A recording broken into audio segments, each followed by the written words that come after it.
Hey everyone, how are you doing today? My name is Makeda Valletta, also known as the Body Scientist.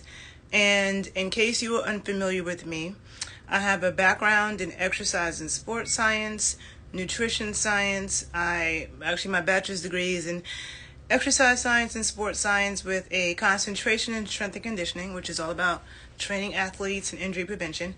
Minor in sports nutrition, which is also about proper performance, and then do graduate work in that field, and have committed my life to studying all the ways that we can take our body to its highest level and everything that's involved in that.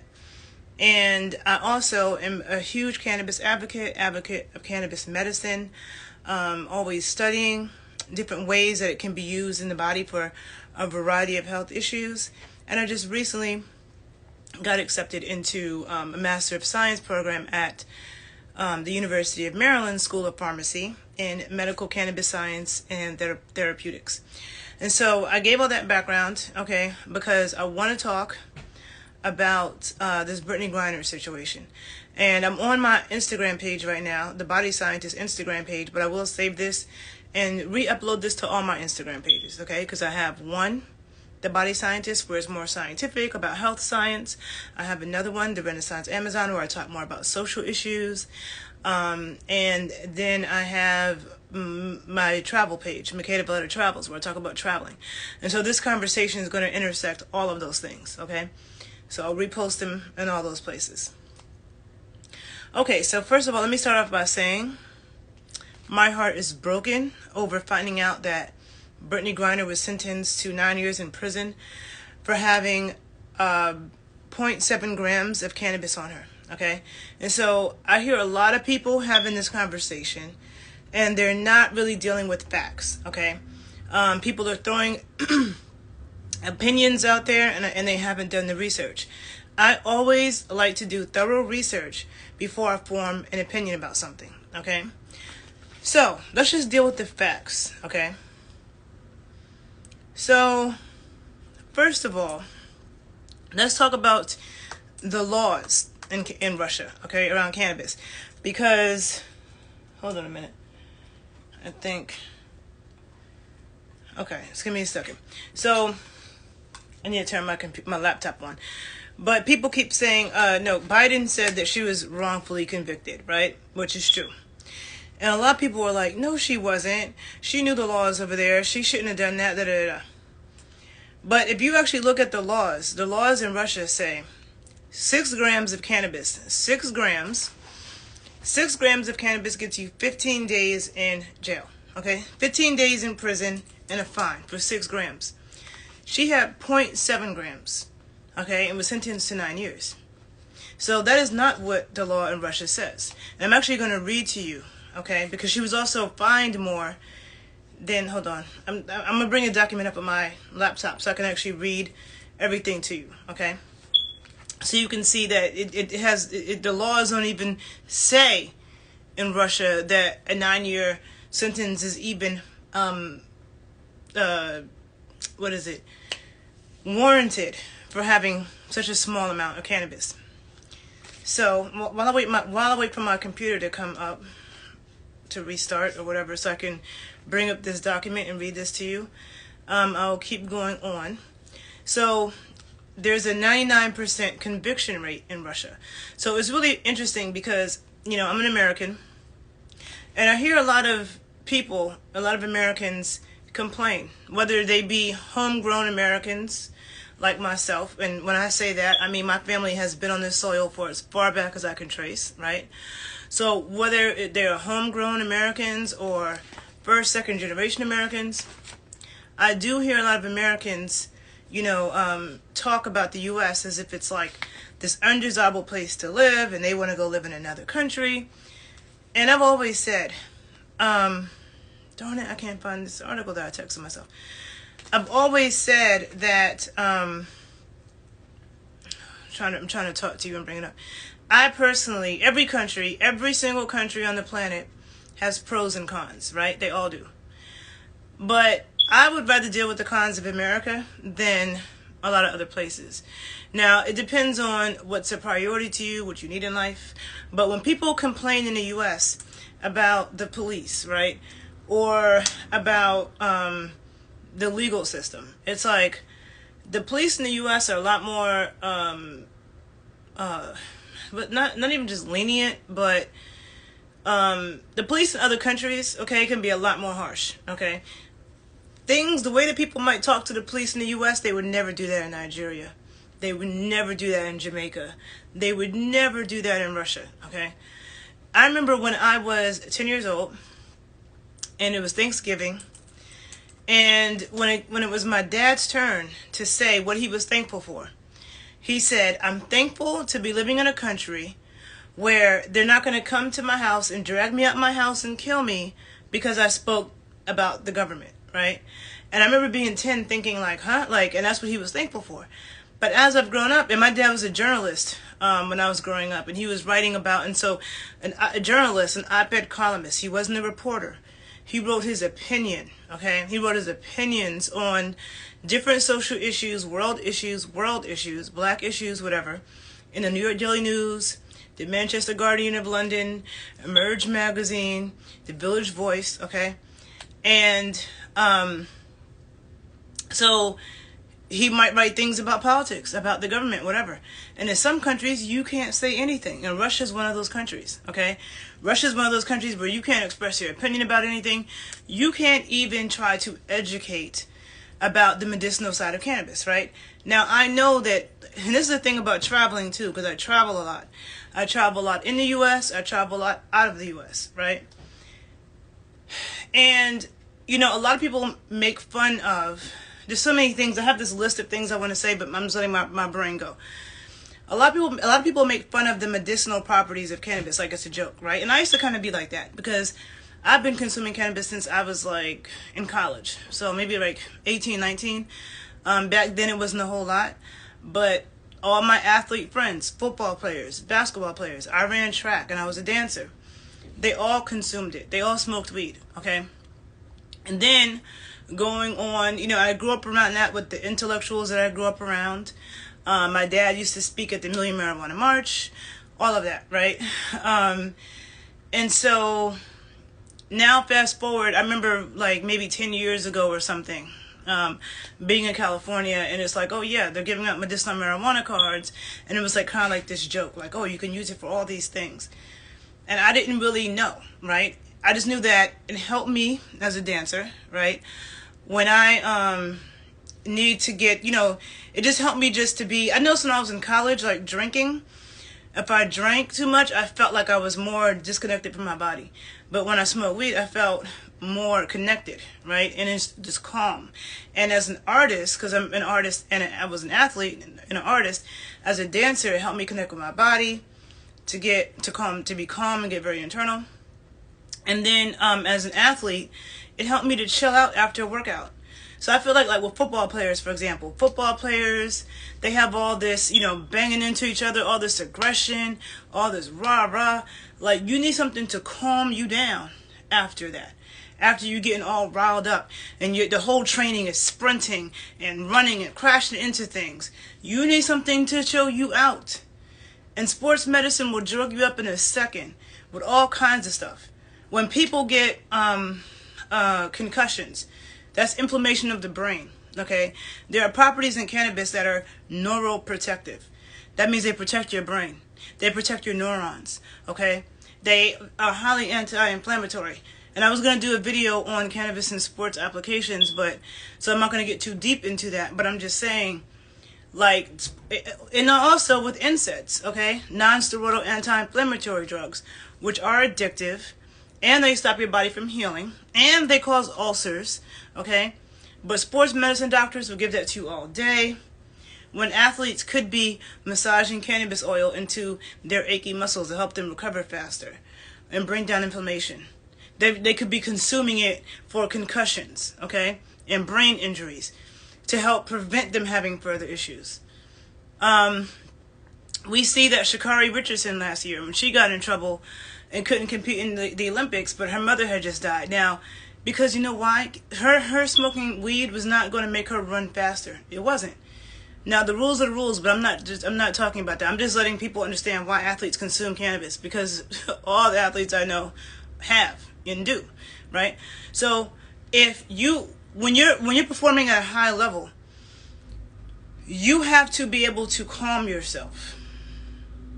Like for me, I know that cannabis definitely helped me with stress and anxiety. So I could say before I knew about all the medicinal applications, before I knew about the applications for pain, and I've done videos on it, on these topics that you can find on my YouTube page, The Body Scientist 81.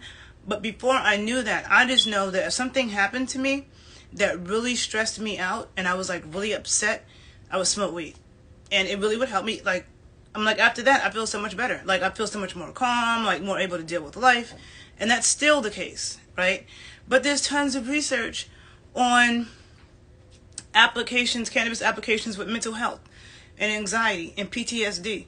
I've seen ex-military people who tell their job, like, if I can't consume cannabis, I might flip the fuck out in here because I have a flashback. I get some PTSD.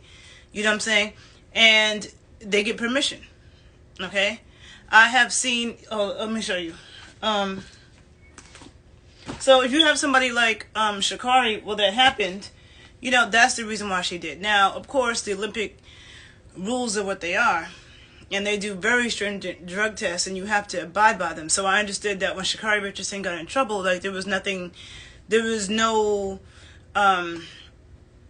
trying to get the International Olympic Committee to overlook that. I understood that, and that was the risk she took. But I'm just saying, to those of you who don't know, a lot of athletes consume cannabis, okay? And it helps them in a variety of ways. I'm trying to find... Oh, okay.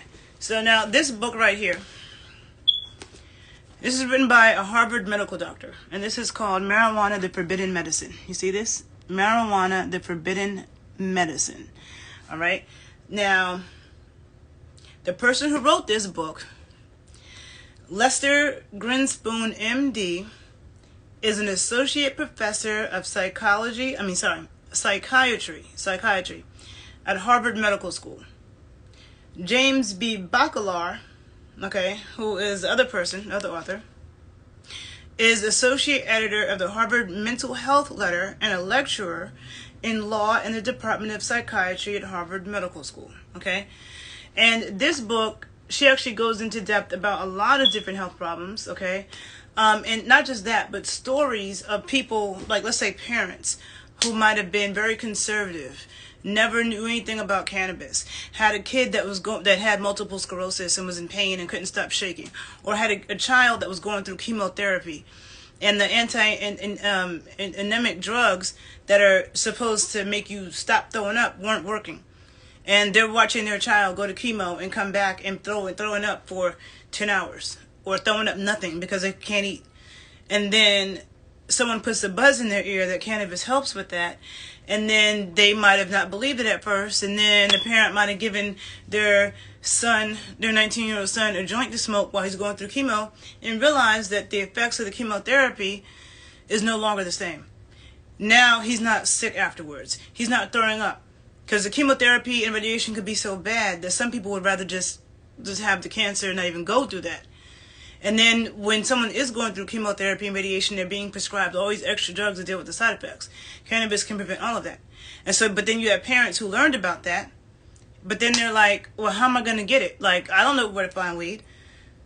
So then they feel like, excuse me, they feel like they have to take another child of theirs and have them go out and try to find it in the street. And they're like, well, you know, now we have to talk to, you know, people that we don't, shady people, or risk getting arrested trying to find it because they weren't people who knew about it, you know? So this book has a lot of stories like this. Also a story about a medical doctor in Chicago back in the 90s, a male doctor who had HIV/AIDS, and he was losing all this weight because he couldn't eat.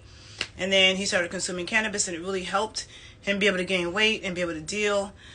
And he got caught with it and got in all this trouble and then couldn't even afford it, which is the reason why, okay, going back to one of the things I love about the U.S., it's the reason why it's important to be able to grow your own. Because people who are using it medicinally, okay, Do I mean to tell you that you can use cannabis oil for knee pain? The VA wants to do surgery on your knee, on your ACL. Yes, you can use cannabis oil for knee pain for sure. Now, depending on what's wrong with your knee, okay, depending on what is wrong with your knee, you still might need surgery. I don't know. You know, I can always do a consultation with you, and you can tell me more about it. So I don't know exactly what, because like if your ACL, because you wrote ALC, but I'm thinking you mean ACL. If your ACL has actually snapped or something, then you might need to get surgery to repair it, because it's those ligaments are stabilizing your knee joint, right? But I don't know if it's completely snapped or whatever. But yes, you can use cannabis oil for knee pain. And you don't have to ingest it. You can rub it on topically. And I have videos where I talk about that.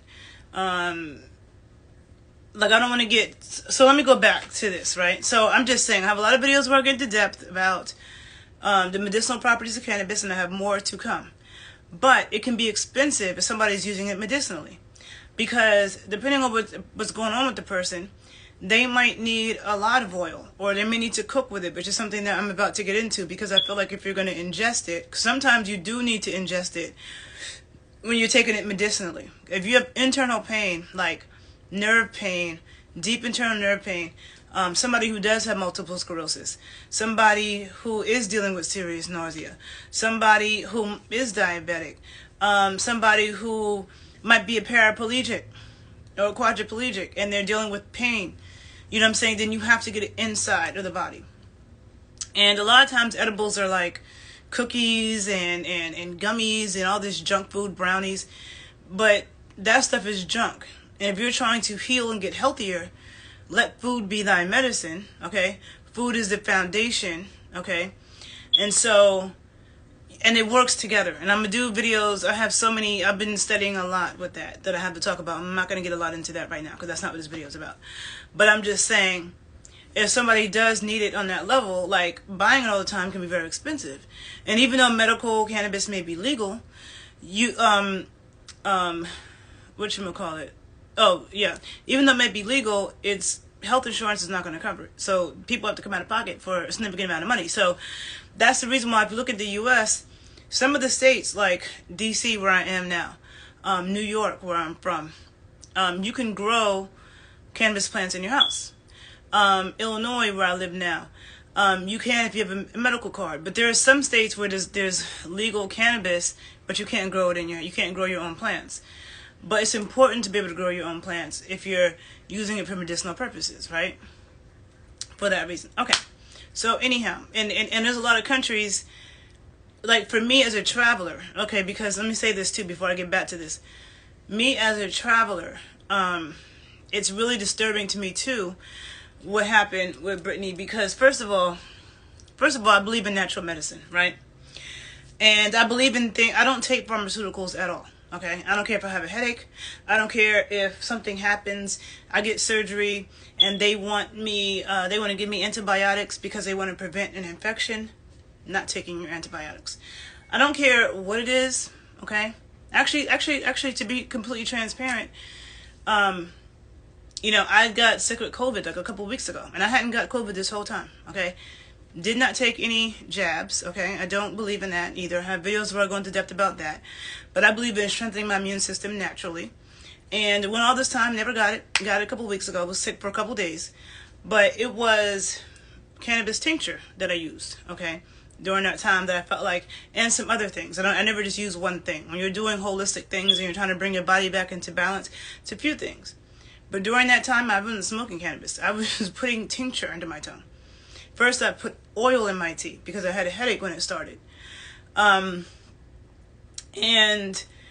so it's so much, I use it for so many different things that it's like I want to always keep it with me. Like everywhere I go, and I probably shouldn't even, I'm not even going to show this because people are always watching me, but I'm just saying. I like to take it with me everywhere because it can be used for so many things.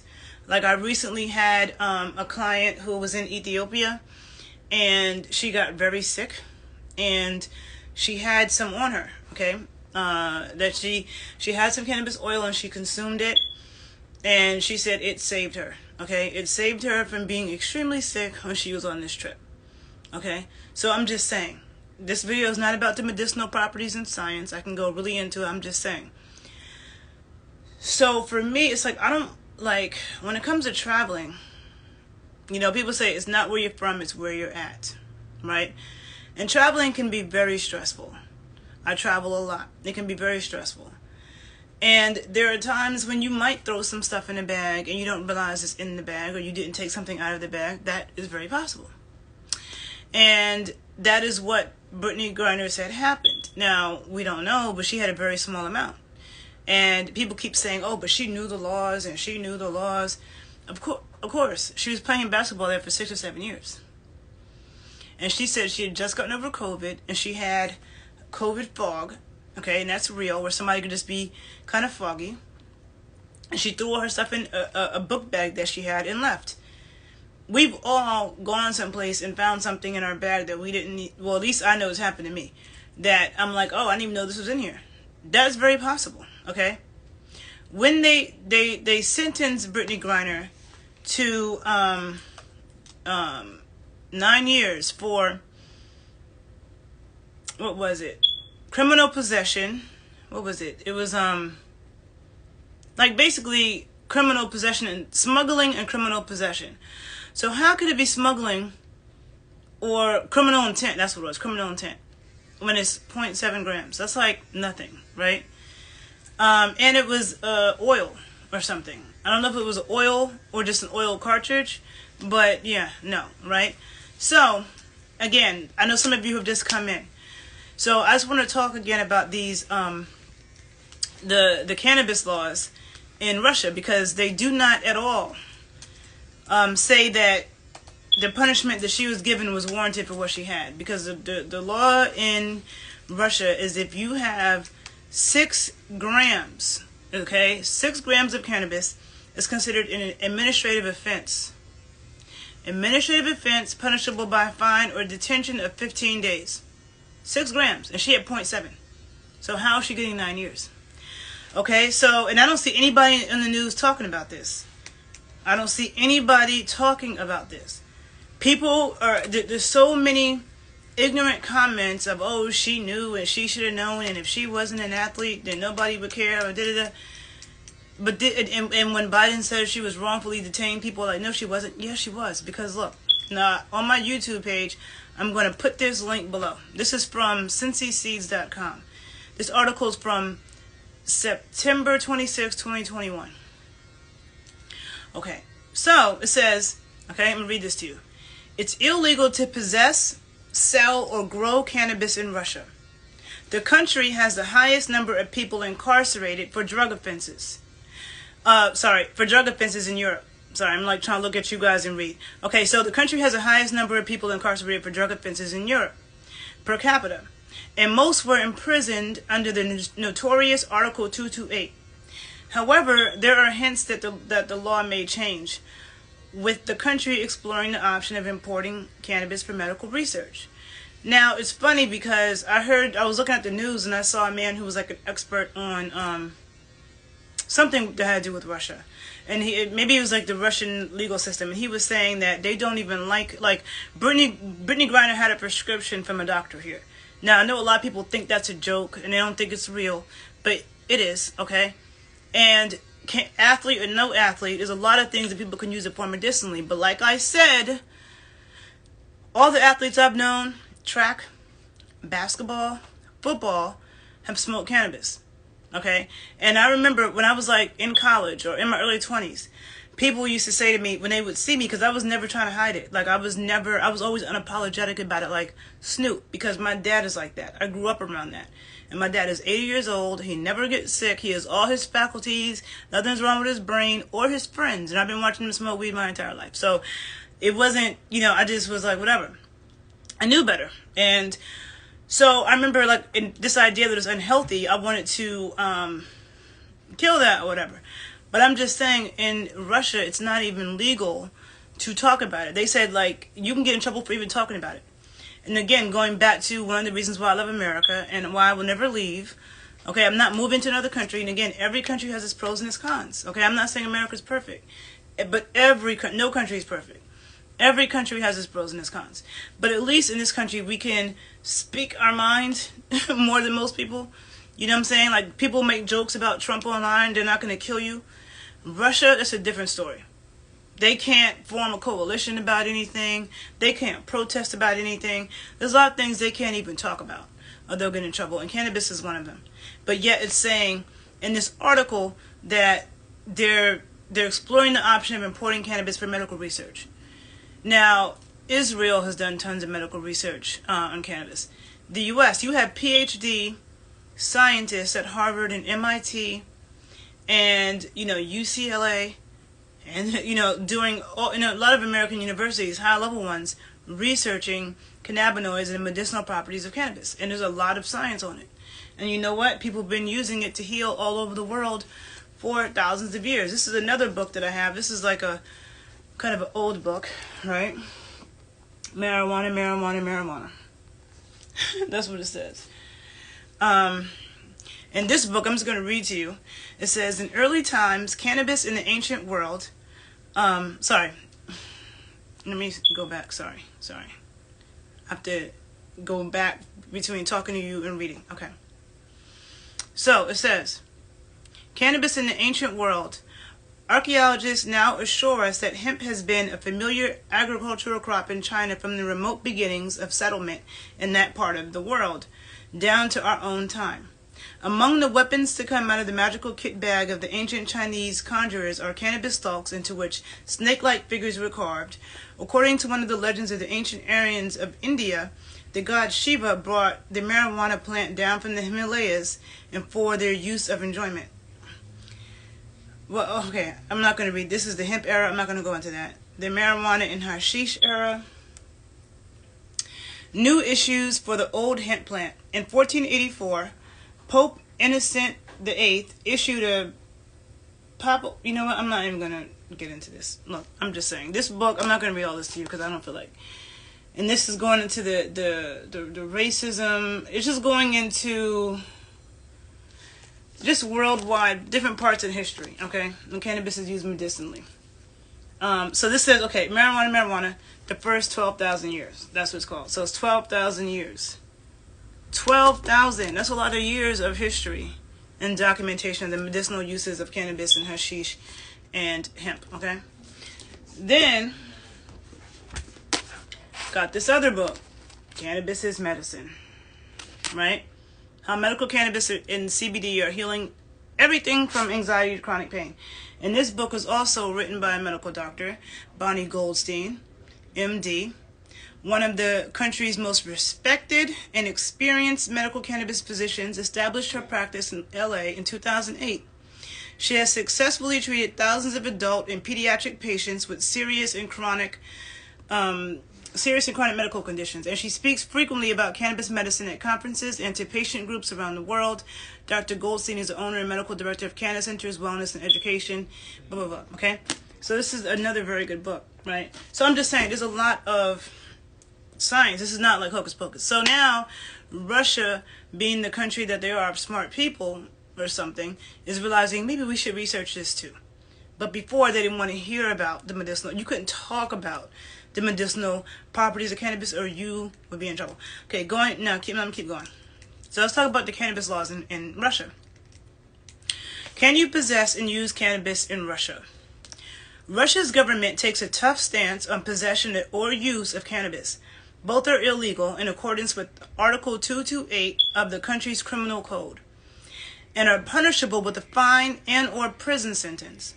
Since 2012, the penalties can be deferred if the offender is found to have a drug problem. Okay? So since 2012, the penalties can be deferred if the offender is found to have a drug problem. Possession of up to 6 grams is regarded as an administrative offense. Let me read that again. Possession of up to 6 grams is regarded as an administrative offense. Anything above 7 grams is a criminal offense. However, there are reports of people being arrested for cannabis possession only to have the authorities exaggerate the amount of cannabis they were caught with. Now, she had 0.7 grams, and it wasn't even of flour, it was of oil. 0.7, and you see, 7 grams is a criminal offense. So how is she getting 9 years for 0.7 grams? Tell me how that's not wrongfully convicted. Okay. Now let me keep going on. Now it says, for large-scale possession, the following punishments may be given. A fine of up to 40,000 rubles. Now, that's the other thing. Not only was Brittney Griner given 9 years, she was fined 1,000,000 rubles. 1,000,000 rubles, I think they said, was like $17,000 or something, US dollars or something like that. But she was fined 1,000,000 rubles. Now, this says, a large-scale possession, the following punishments may be given, okay? A fine of up to 40,000 rubles, the equivalent amount of 3 months of the offender's wages or salary, compulsory works for up to 480 hours, corrective labor for up to 2 years, restriction or deprivation of liberty for up to 3 years. Okay? For especially large-scale possession, okay, these penalties increase to 500,000 rubles, a fine of 500,000 rubles. Now again, she was fined 1,000,000, and she had 0.7 grams, okay? So, especially large-scale possession, the penalties are increased of a fine of up to 500,000 rubles, the equivalent amount of 3 years of the offender's wages and salary, and or restriction of deprivation of liberty for 3 to 10 years. Okay? If the individual willingly hands the cannabis over to the authorities and actively contributes to the uncovering and suppression of drugs-related activities, he may avoid being given any penalties. In real terms, possessing or using cannabis in Russia is a risky practice. For offenders, the acquittal rate is 0.1%, with most being sentenced to 3 years in prison. Close to half of the 102,217 guilty verdicts in 2017 were for those convicted of cannabis or other soft drug-related offenses. Despite this, there are large numbers of drug users in the country. It's estimated that they number between 7.3 and 8.5 million in total. Okay, so we got that. So I just wanted to just say, because people aren't dealing with facts at all. It's funny to me how people talk so much, people don't research it. People do not know how to look up facts. And you know who taught me how to thoroughly look up facts before I open my mouth, before I form an opinion, and then open my mouth to express that to the world? Is my dad. My cannabis smoking dad, okay, who has very good critical thinking skills. He's the one that taught me that. Do some damn research, because people are talking out their ass like, well, she knew the laws, and Trump is over here talking about, like she's a drug addict. And I heard that they gave her a drug test, and it was negative. So now, I didn't look that up to see if that was actually a fact. Let me see. Because I remember being told that, or hearing that in the news or something. And if that is true, that would mean that she really doesn't consume it that much. Because cannabis stays in your system for a while. Because it loves fats. Okay? Hold on. So, again, the law in Russia says 7 grams is a criminal offense. 6 grams, okay, 6 grams is an administrative offense and is punishable by 15 days in prison or a fine. And Brittney had 0.7 grams and was given 9 years. Now, again, with people, when people complain again about the U.S., it's like, at least our legal system, like, people can complain about our legal system, but we don't have a 99% conviction rate. There are some rights that you are given as a defendant, not in Russia. Also, the thing people have to keep in mind, she has translators, right? How do we really know that the translators were translating stuff right for her? How do we, imagine being in a country you don't understand the language. You're in Russia, of all places. And you don't understand the language, but you're going through court and you have someone that's translating for you and telling you what they said and what they're asking you. You're responding. What if you're being told the wrong thing?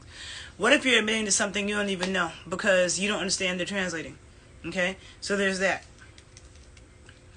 And she had, she did have, you know, even though laws are different in different countries, what's legal in one country is not another, but I'm just saying, for those who have this narrative that she was just a drug addict or something, and that she wasn't using it medicinally, understand that that is a real thing, using it medicinally, and a lot of athletes do, and it's way better than what sports medicine doctors are doing. Sports medicine doctors drug athletes up and harm them, okay? So, hold on a minute. Oh, here we go. Let me make sure I get through all my points. Hold on. I believe it's a political statement with Russia and China launching a new currency. It can be kind of seen as a part of a taunt towards a war with the U.S.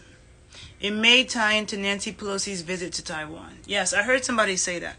They talked about her visit. Yeah. Thank you for sharing that. Exactly.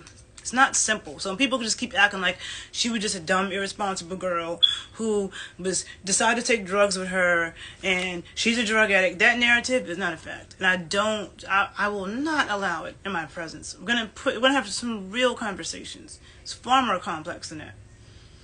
And the fact that I have a soft spot for female athletes. So I told you I am a strength and conditioning coach. I have a degree in sports science. My real desire and passion was to work with high-level female athletes, like women such as herself, right? I didn't become a trainer to work with regular people, even though most of my clients now are regular people, and I love helping people. But my real passion was female athletes, not male athletes, and I'm not against working with male athletes, but it's the female athlete. There's a different mindset, okay, first of all, that goes along, and I can get into that in another video. But also, most of the research is done on men. Then they apply it to women as if we're just little versions of men, and we're not. We have different systems. We have different brain. Our brain structures are different. Our hips are different, okay? Our knees are different. We have a uterus. I mean, our center of gravity is different. There's a lot of hormonal cycles are different. There's a lot of things that are different between men and women, and women haven't been researched like that. The research is done on men. And there's a lot of things with female athletes that's just my passion, right? So, So we also know that Russia is highly homophobic, very anti-gay, and she's a lesbian woman with a wife. That's also an issue, right? And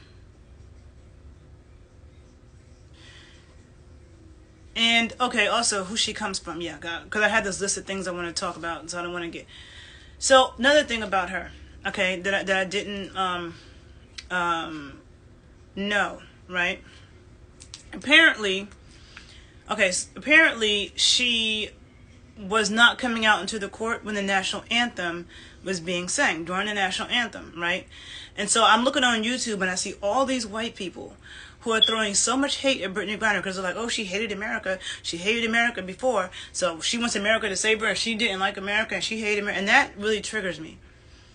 Because as an Afro-Indigenous, copper-complected woman from Turtle Island, okay, which is what you now know as the United States of America, all right, I have never sang a national anthem, and I never will, okay? The national anthem was written in a town that I'm in right now, which is Bladensburg, Maryland, and it was a very racist song that a man who owned slaves wrote this song. And if anybody, again, people need to look at some damn history, read some shit, and do some research. The national anthem is not a good song, and I would never sing it. And any black American or indigenous, Native American, Indian, whatever, doesn't want to sing that song, like, the people who are singing it should be the ones who are shamed, okay? Forget about police brutality. Forget about that. Let's just deal with the song. With that song. It's not, no, okay? So, they wouldn't be making Jews sing a song that, like, some Nazi wrote about killing them. They wouldn't make them do that, and nor would they do it. You know, so to look at where Brittney Griner, she's from Texas, okay, and her father was a Vietnam vet, okay, so her father, ex-military, fought in the Vietnam War for this country. Her father was a sheriff in some town in Texas, maybe around Houston or something. He was a sheriff. So she's not, you know what I'm saying, like, don't try to say she's not American and she don't like America, and that's where Brittney Griner comes from, okay? Also, the other thing is that, so because of that, there's a lot of white people who are just not sympathetic to her, you know, because they didn't want to try to help her for that reason. So you have that coming.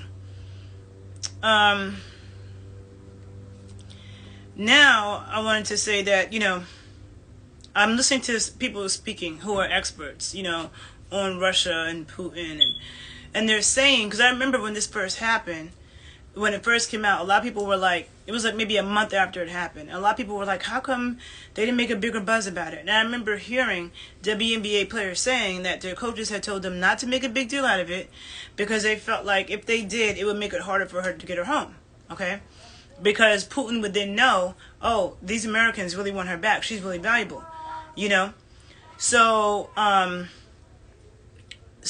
that's the reason why much wasn't being said at first. And then, you know, people started speaking more and more as time went on. And I remember having a conversation with somebody I know who was trying to tell me Biden wasn't doing enough. And I'm like, how do you know what Biden's doing? How do any of us know what Biden's doing?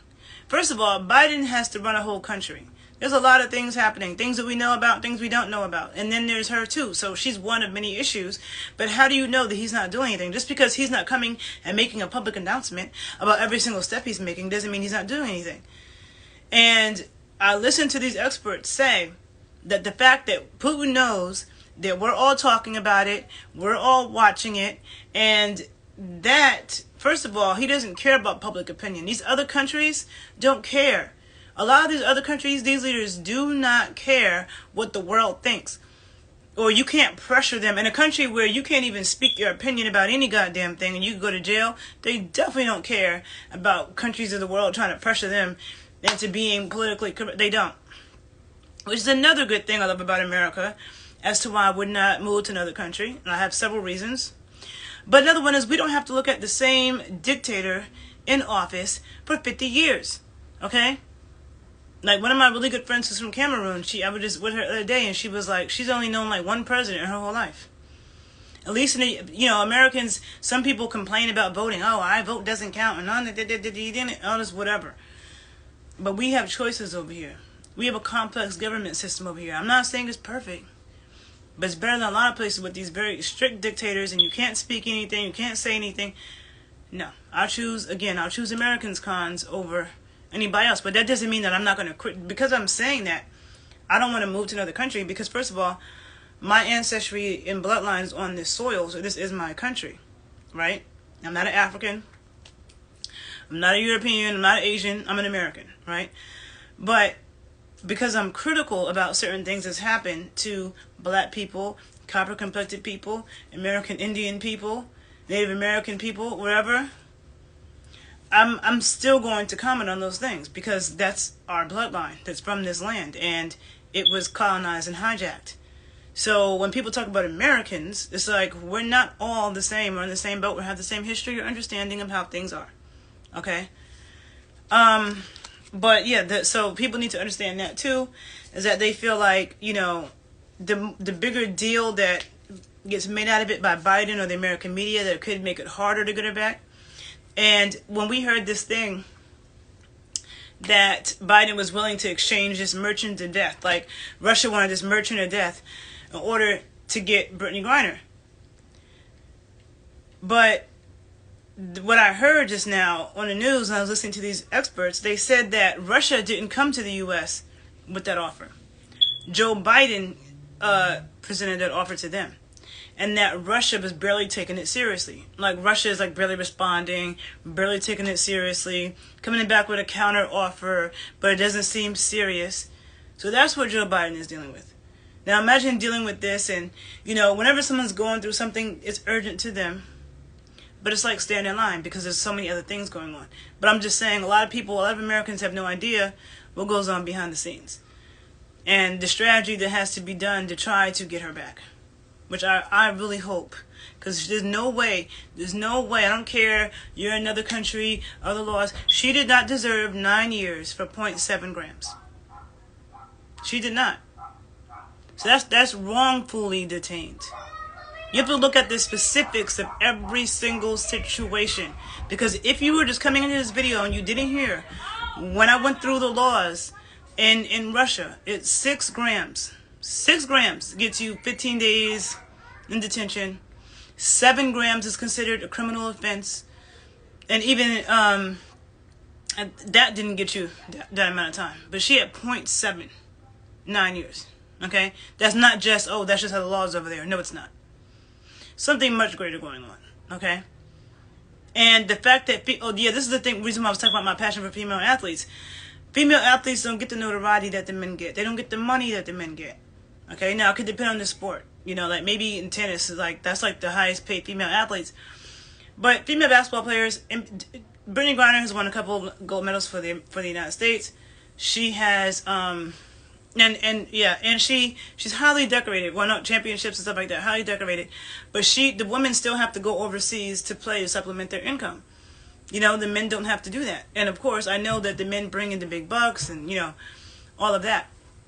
But the female game, anybody who has watched the female game will acknowledge the fact that the female game is a lot more strategic and skilled than the men. Okay? I was actually talking to a friend of mine who is an NBA coach. He played NBA scout. He played basketball in college on a high level and is doing a lot of basketball camps and stuff like that. And he told me the women's game is so much more strategic than the men.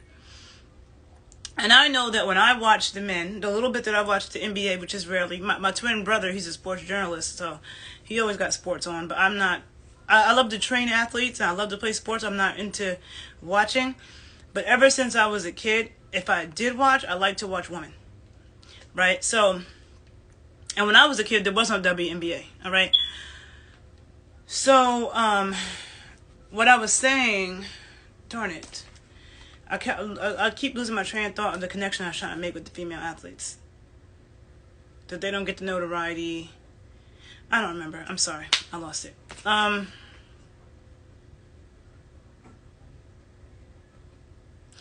So, yeah, I think I made all the points I want to make. And then a lot of you might have seen that Iman Shumpert, Tiana Taylor's husband, he got caught with 6.5 ounces of weed in his book bag yesterday in Texas. Now, I don't know what he was thinking. I mean, Texas is a very anti-weed state, but 6.5 ounces is not legal. It's not legal in any state to have that much on you. New York, you can have 2 ounces. I think that's like the most in any state, but not 6.5. And so I don't know why he would try to fly with 6.5 ounces in his book bag. That just sounds crazy. But again, he's a basketball player. So, like, I'm just going along with my thing where I'm telling you that basketball players, football players, track athletes consume cannabis, okay? So for those of you who are really naive about that and you think athletes don't do that and, oh my God, but you're an athlete. Michael Phelps. Remember Michael Phelps? Okay? So, I'm just saying. In the future, I will do, in the near future, I'm going to do videos about cannabis and its applications in sports, okay? Because there are many, and it can replace a lot of harmful drugs. There was a short time period where I wanted to go into sports medicine, and then when I couldn't do it, because I myself was drugged up by sports medicine doctors and given NSAIDs, which are non-steroidal anti-inflammatory drugs, which cause severe damage in people and can cause all kinds of ulcers and prevent your body from healing. And I remember being a college athlete, track athlete, and being given NSAIDs, and one day I was like killed over in pain. My stomach hurt so bad I couldn't even stand up straight. And I go to the sports medicine doctor. He looks at my file and he tells me, you know what? You have been on these non-steroidal anti-inflammatory drugs for too long, and that can cause ulcers. And he just said it as a matter of factly. That always stayed in my mind. Always stayed in my mind, like ulcers. Because I was in so much pain. I'm thinking, I got a hole in my stomach? I'm in college, okay? So, over the years, I've learned a lot. Even the role nutrition plays, okay? I'm going to do a video another day about omega-3 fats, the animal-based omega-3 fats, and how the role they play with preventing inflammation and NSAIDs. I always tell my clients, not fish oil, okay? Fish oil is garbage. I'm going to do a video about that too. But cod liver oil, okay? You want the cod liver oil is better than fish oil because cod liver oil has vitamin A and D in it. You're getting it from a good source. Fish oil is a doesn't have vitamin A and D is refined. It's a refined waste product of the commercial food industry, highly destructive. Like, I would never take fish oil.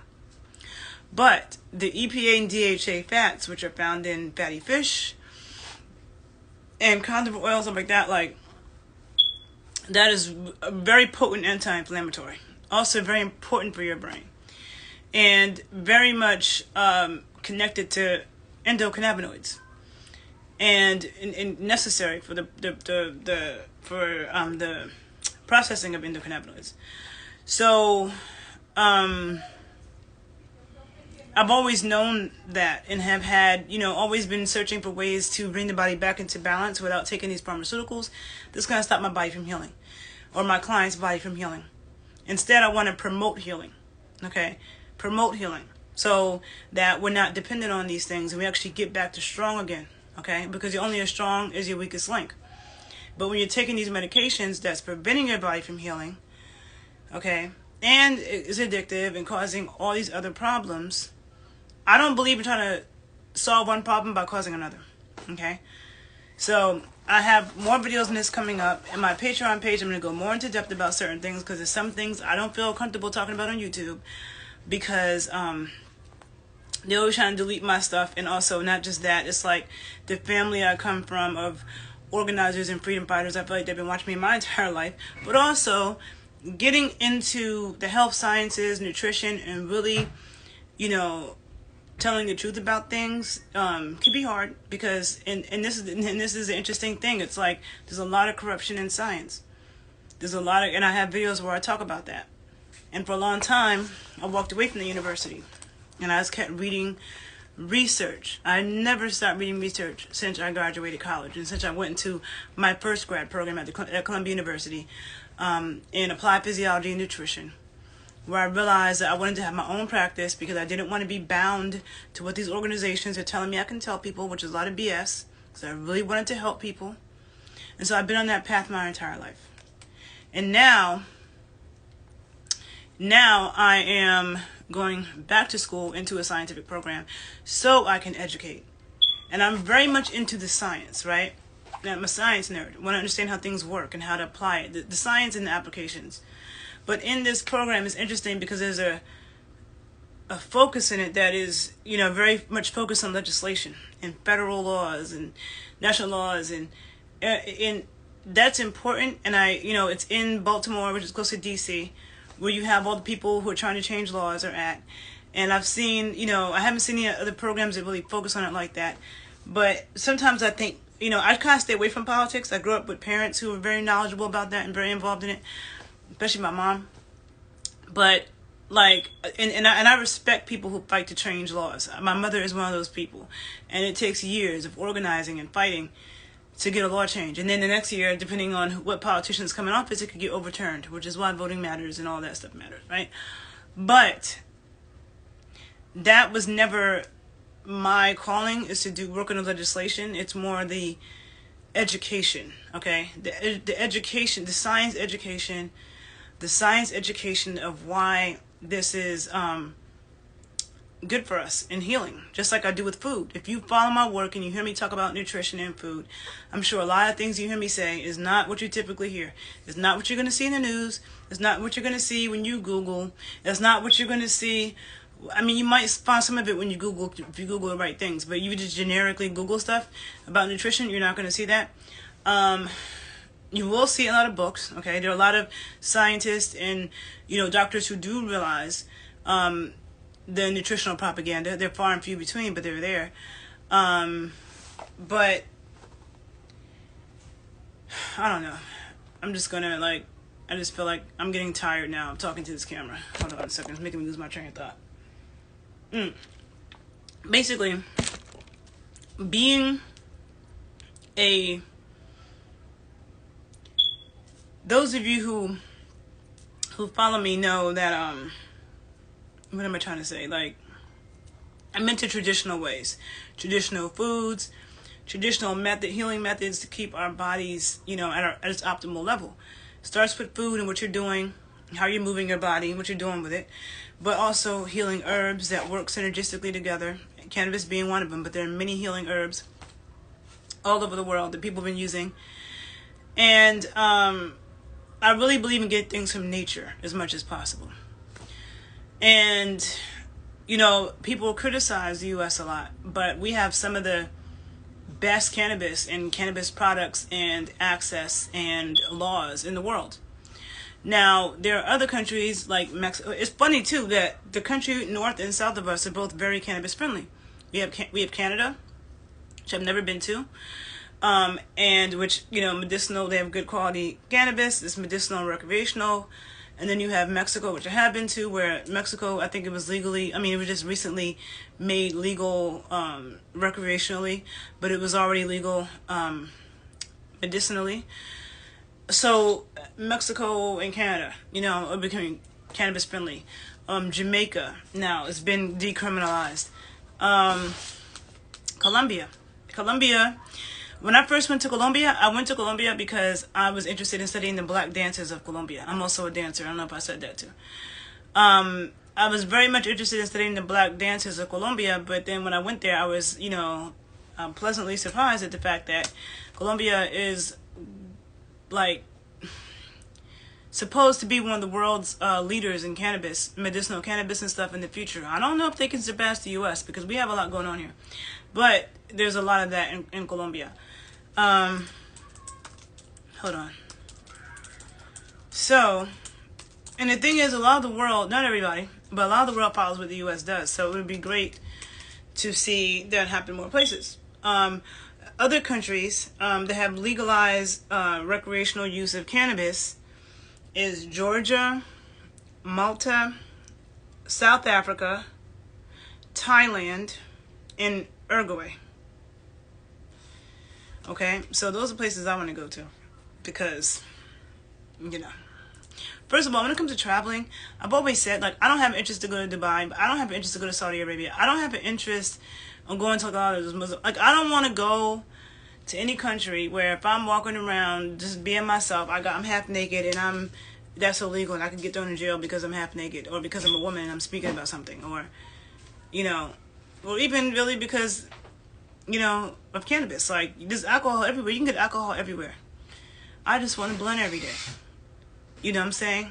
And it sucks to travel and you can't, you know, like, there's certain things that's important to you that you can't get, right?